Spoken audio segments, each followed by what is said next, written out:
And welcome back, fellow screamers, to Scream With Me. My name is Rusty. This is my horror and metal video channel where I run my mouth about me favorite movies and movies in general and talk about and celebrate movies that I want to.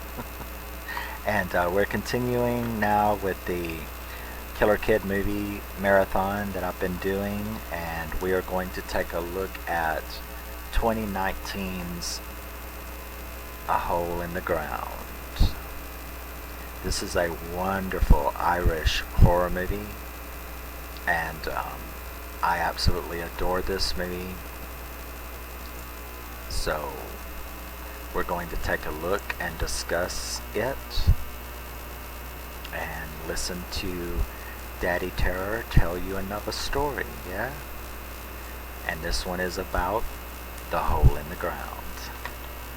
So, The Hole in the Ground was released in 2019, so it's a pretty new movie. It stars Seána Kerslake, James Quinn Markey, and Kati Outinen. I hate butchering people's names, but everybody on these channels butchers people's names. But it was directed by Cronin and written by Cronin and Stephen Shields. And James Quinn Markey plays Chris, and Seána plays Sarah, his mother. So let's do this thing, shall we? Sit back and let me tell you a story about The Hole in the Ground. So, Sarah and her son Chris moved to this little village out in the deep woods. It's surrounded by deep woods. It's sort of like a little village as opposed to a full-blown city or anything. It's more like a country village. And she's got this nice pretty house, and she moved there because she'd just gotten divorced and a year earlier, and she's moving there with her son to this new place because her friend owns an antique store there, and so she's given her a job. So she's left school and moved out there to take care of her son after this none too happy divorce with her ex-husband. So one of the first things that happens after she gets moved in is she's getting used to the place. She hasn't really been there that long, just a couple weeks, and her son, she's still a little traumatized about everything. Her son's a little traumatized, so he gets mad and runs off into the woods, and she chases him down, and there she finds this big giant hole. And I ain't talking about a well, I'm talking about a meteor crater type big. Looks like, I would say, 2 football fields, like 200, 300 yards circumference. It's big. It looks like a meteor crater to me, but it's obviously been there for a very long time, but yet it's not grown back up, which is a little strange. You ever seen ant lions? That's kind of what it looks like. It's also what the hole acts like. When you look down in it, there's always sand and dirt and roots and stuff that's falling to the middle, and it has sort of this like hypnotic effect when you stare into it, which is a little strange. But her and her son make up, and I guess he's about 9 or 10. So they make up and they go back to the house, and she's like, don't be running out here in the woods anymore and stuff like that. So one of the things that they do is they run across this really creepy old lady. She looks like an old witch or something, and she's like really scary looking, and she looks at them real funny, and says something to the mother about um, that's not your boy. You know, when she's seen the kid, Chris, in the car, she's like, that's not your boy.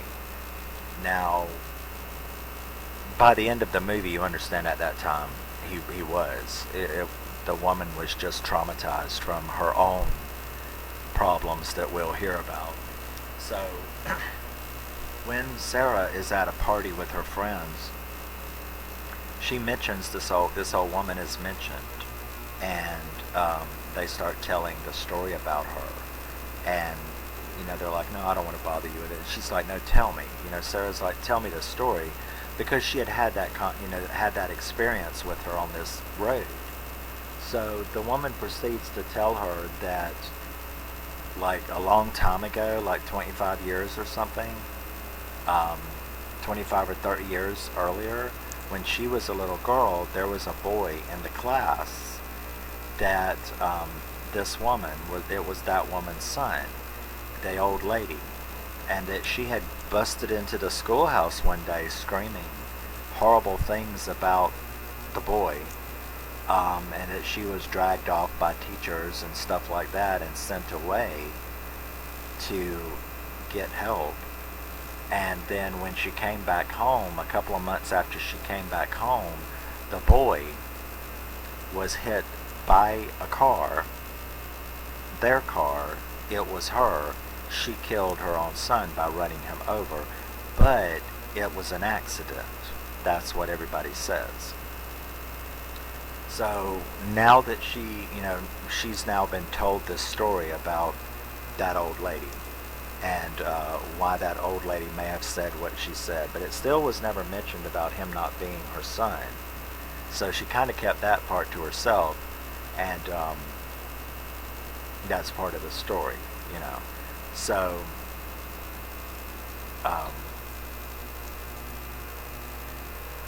you have all of this atmospheric stuff that's going on. This movie the cinematography in this movie really is like the Welsh and Scottish and Irish outback, there's wonderful cinematography. I want to say the cinematography in this movie is very brooding, because her and the boy are very brooding. They went through this traumatic experience with the dad, and all this stuff is going on.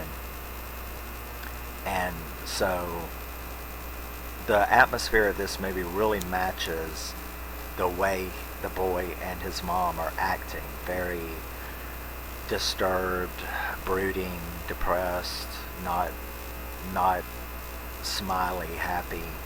And the movie really gives off that appearance. So over the, as time goes on, she gets up one night and hears noises, and she finds her son gone. He's gone. He's not in the house. So she goes like running after him. She runs back through the woods again. She can't find him. She comes back home to call the police, and the boy is standing there. And she's like, where were you? And he's like, I was here, Mom. And she's like, no, it wasn't, you wasn't here. And he's like, but she just lets it go because she's glad her son is back.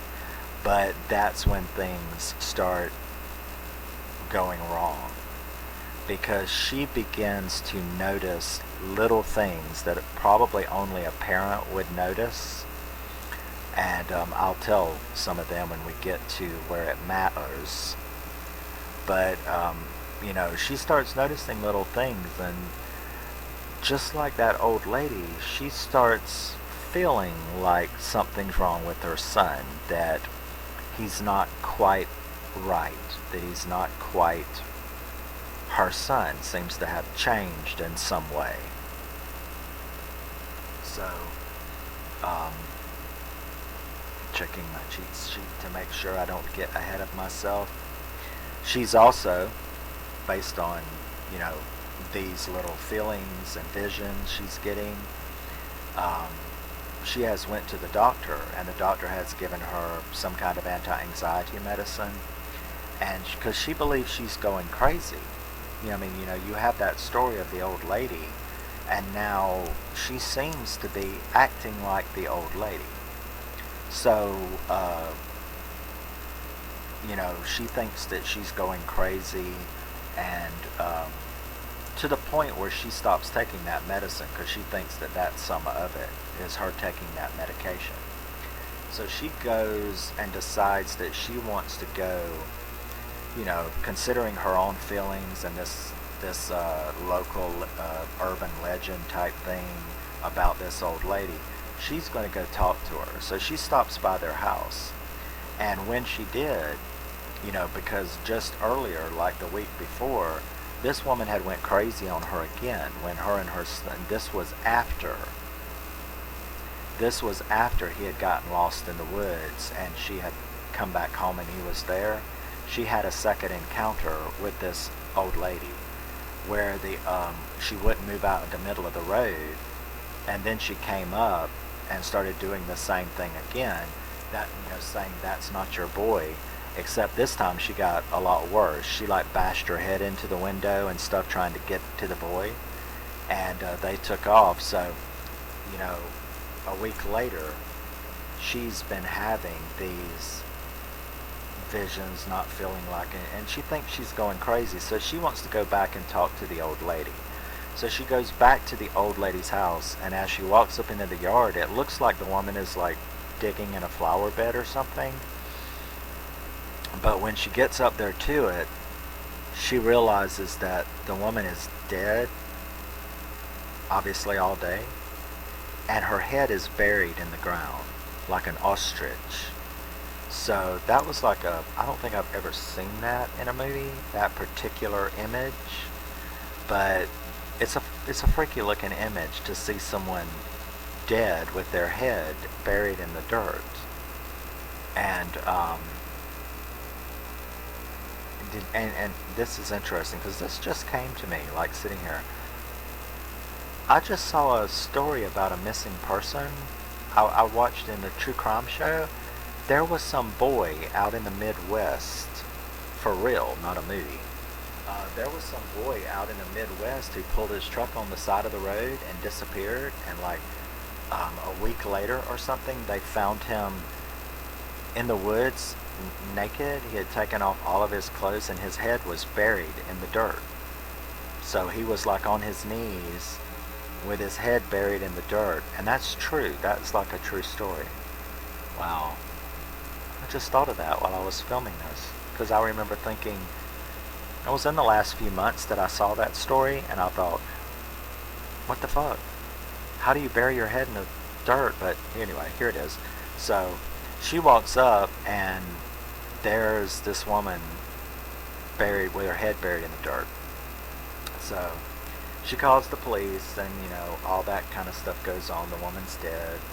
She does a report, everything like that, and she ends up going to the wake, to the funeral where the woman is laid out in the house with all of the mourners. And the reason she does that is because she wants to talk to the husband. So pretty much for the same reason she wanted to talk to that old lady, and that is she wants to know the full story of what had happened back then. So he proceeds to tell her that the woman had begun saying that the kid was not their son anymore, that he was different, that he was not their son, and she had ended up running over him, but he still is in denial, saying that that it was an accident, but it obviously was not an accident. So she finds out all of this information, and things are really heating up at the house with her son. He is showing unusual strength. There's a real creepy scene where he pushes an oak table across the room at her, 3 or 4 feet, and because she's accusing him of lying about having been out in the woods again. So her suspicions are getting more and more solid. Not only that, but he's getting more and more different, and she's getting more and more aggressive about it. So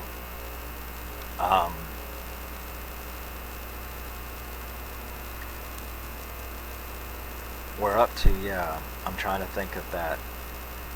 The spookiest scene in the movie, to me, is when she's in her bedroom and she hears something, like footsteps and stuff.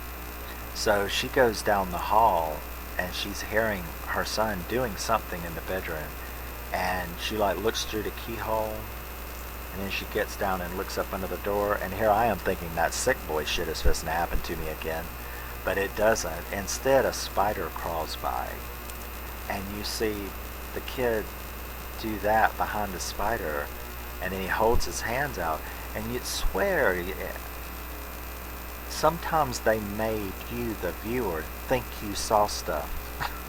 Like she is, she's seeing these things that she's not quite sure is real. And they filmed it so well because it seems as though his fingers grew. And then he grabs the spider. But you're not really sure you saw what you thought you just saw with his finger thing. So that was like really cool that they could do that to you. Because just like she was sitting there going, did I really see what I just thought I saw? You're doing the same thing. You're like going, let me rewind that. I still can't really tell if that's really what happened or not. But she comes back to the keyhole, and he's like, he's obviously been running around his room naked, but she's like, watches him eat the spider, which scares the shit out of her. She goes back to her bedroom because now she just knows that some shit is going down. Because he was terrified of spiders. Now she just watched him chase one down, and on the other side of the bed, she can see him from the back, and he turns his head, and he's eating that spider that he caught. So she's pretty freaked out about that. And who's going to believe you? First of all, this is the same crap that happened with that old lady. You wouldn't want people to know that you know that, and now here you are acting the same way. So she's definitely got a mental conflict going on, because who are you going to tell? There's already a horrible story about just this kind of shit in this town. You're going to be the crazy lady or the crazy father if you were the father, So there's not a whole hell of a lot she can do, but she sets up a spy camera in his room to watch him. And this is the only thing that irritates me about this movie, is that they never show you what she sees on that spy camera, but she takes it to the old man, and she shows him. And again, they don't show you, which highly irritates me. But he is in such denial, and his house is covered in mirrors. And she asked him, why are there so many mirrors? And he said because his wife still checked him all the time after 30 years, because in the mirror you can see things that you can't, just visually. If you hold a mirror up to it, you can't hide in the mirror, whatever that's supposed to mean, right? So they don't show you what's on the camera, but the guy throws it down and breaks it and tells her to get out, and she goes back to the house, and she's through with this mess. So she goes back in, and she sets up a trap for the kid. Basically, she cooks spaghetti, which is his favorite meal, and there's two things that she can test him on. One is that they had a game that they always played called 1-2-3. Now, basically it's like you go 1, or you go 3, 2, and on 1, you turn around to each other with the silliest face that you can make, and then see who can hold it the longest. So that was a game that her and him had played. And there was the second thing. She's already had the spider incident. She knew he was terrified of spiders, yet she caught him eating one. So she's going to do that game thing. And the other thing is that he hates what's called dust cheese, which we, in America, you call it Parmesan. Parmesan that you put on spaghetti. But in England, well, in Northern Europe, often that's called dust cheese because it's grated cheese, so it's dust cheese, usually Parmesan. Um, so she takes what's left of all those that anti-anxiety drug and she puts it in the dust cheese. Now she loves dust cheese, but the kid hates it. So she makes the spaghetti and then she pushes the dust cheese, which is also full of that anti-anxiety medicine, to knock him out. And because I mean, if he was really him, right, he wouldn't take the dust cheese, so there's no danger of poisoning her own son. So she does that, and he asks her, don't you want some? Well, why would he ask that? Because he knows she loves it. So she tells him, you know I don't like it. Which is a lie. She does love it, and her kid would know that. So, but when the boy, like, doesn't say anything, there's proof number one. So he then grabs it and he puts it all over his spaghetti and he starts eating it. There's proof number two, because he hates dust cheese and he's not going to eat it, but yet he does. So she is like 100% sure now that this is not her kid. So when he gets through eating, and he goes and sits down in the chair, or well, no, it was while he was still sitting there, and he's through eating, she just finally confronts him after she plays that game. She says, you know, we haven't played our game in a long time, and he just kind of stares at her, and she says, you know, 3, and he just stares at her, and she says 2, and he just stares at her. And she says, and she doesn't even make a face because she knows the answer. And she just goes, 1, and he just stares at her. And that's when she says it. She goes, you are not my son. Who are you and what have you done with my kid? Well, that was a bad thing to do. That was a bad thing to do because the kid, you're busted. And he gets this look on his face. And he starts walking towards her, and you know, she starts backing up, and then he like grabs her and he throws her.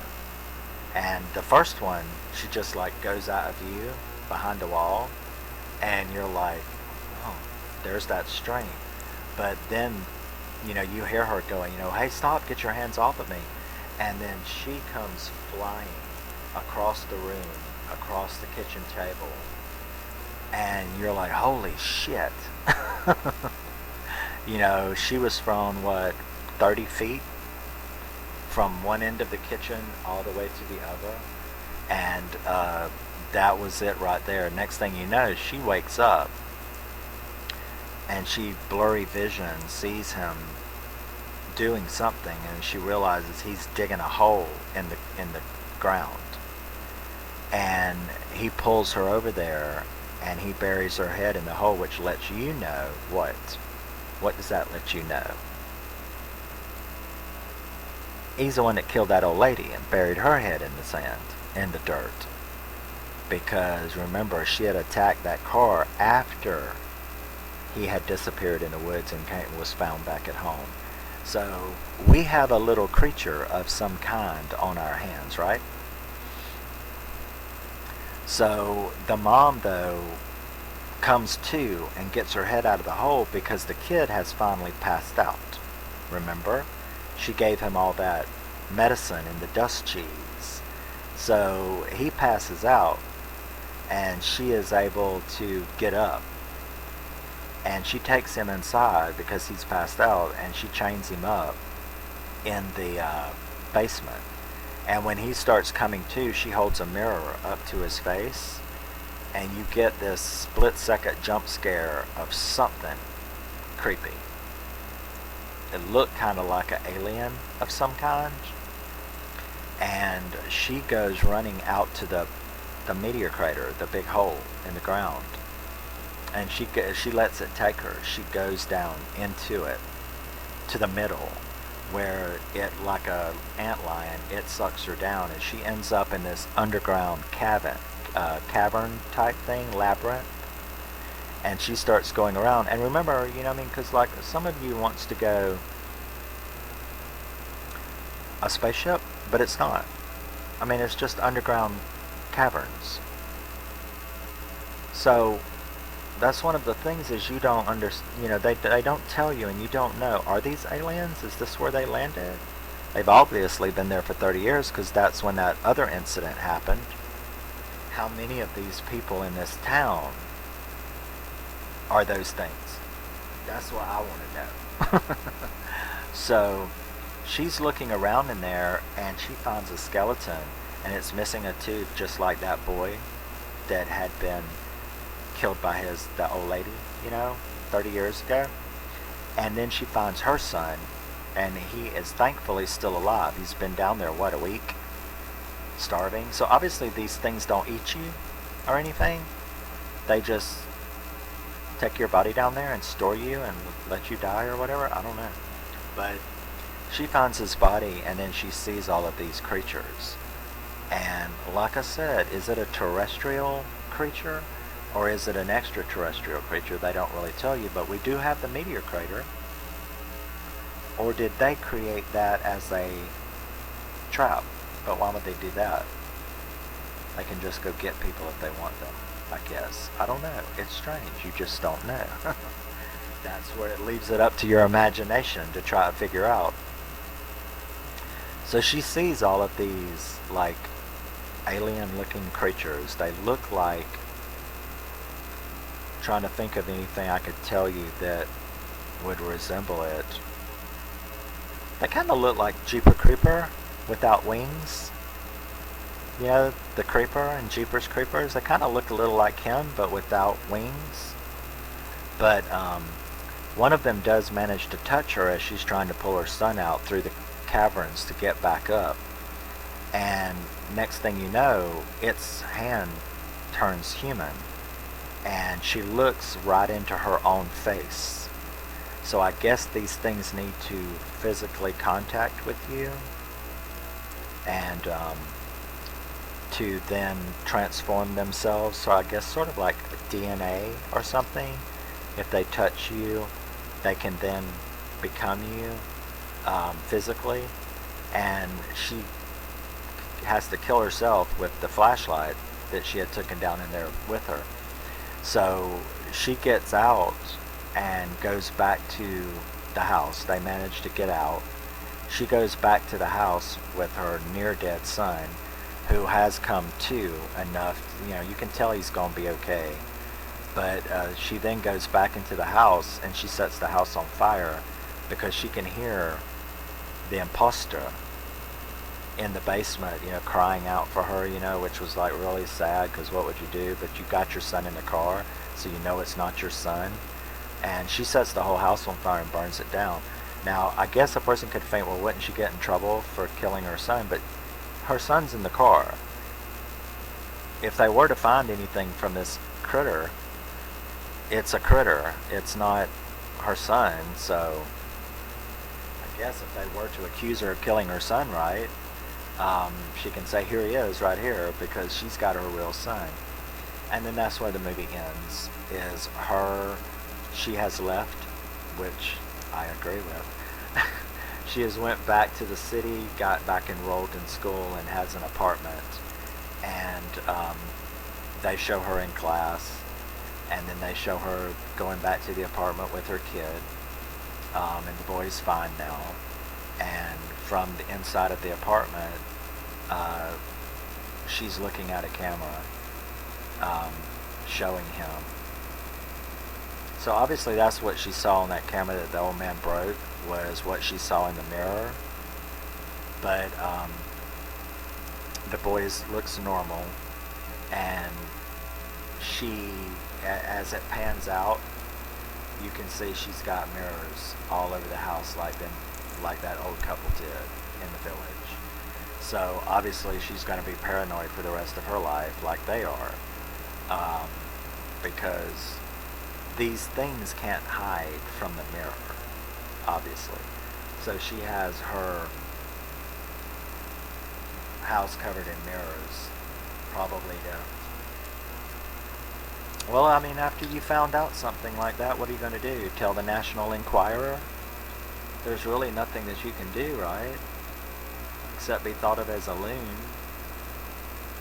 I guess you could get a scientist to believe you or something. I don't know. We're now just speculating, um, taking the story and speculating with it. But and I still don't know. I haven't made up my mind. I don't know. You know, is this some kind of terrestrial thing and they made that hole themselves? Because it looks like a meteor crater. Or are these some kind of aliens? I don't know. They don't tell you. And there was nothing down there that showed you for sure what they are. Are they terrestrial beings that have always been here doing this? Or are they aliens that have come and are doing this? In either event, the movie ends with you seeing her house covered with mirrors everywhere, so I guess she knows that nothing's ever going to sneak past her as far as coming into the house. Because I would always wonder if them things were going to come after my son again, now that we know their secret, right? I don't know. There's a lot of postulating we can do about it. But yes, so there we go. I told you another story about a wonderful movie. And now, 2019's The Hole in the Ground. A very good body snatcher type movie. Certainly not a possession. It's, I guess, yeah, it's sort of like a body snatcher movie where the victim could stay alive. I mean, you know, that woman could have, you know, the one that touched her, I guess they could have went on to be her, you know, if she hadn't killed her. So, and the boy, it's not like they killed him. They didn't kill him. They just became him. One of them became him, and then he was thrown into this underground cavern to just starve to death, I guess, until she found him and got him out from the roots, you know, that was holding him down. So, obviously these things don't eat you. They don't absorb you. They just mimic you and take your place. So I don't know. It's very interesting. There's a lot of postulating you can do about what, you know, these things are. But I still, it's left up to you, I guess, to try to figure out, unless there's a sequel sometime. I don't know. But to try to figure out what these things were. But it is a very good, like I said, there is a lot of really spooky scenes in this movie. A lot of really jump scary scenes. This kid is, once he becomes the imposter anyway, the imposter kid is like really cool. I mean, he's a really cool little creep. And yeah, so 2019's The Hole in the Ground. Seána Kerslake, James Quinn Markey, and Kati Outinen. And yeah, if you've seen this, let me know what you think. If you haven't, find somewhere to rent it. If you like body snatcher type movies and those that leave you wondering what the fuck, because you will definitely wonder what the fuck. And there we go. Thank you for tuning in and checking it out. And I will be back with the next one, I hope, and see you then. Support indie horror films. I'm going to rag you about that every time, because as you've seen, most of my favorites that I really find are indie horror films as opposed to the mainstream ones. I love my little indie horror, and that's where I seem to find the most joy. And so yeah, support indie horror film and horror filmmakers, and I will see you in the next one. Love you, miss you, bye, and keep screaming, alright?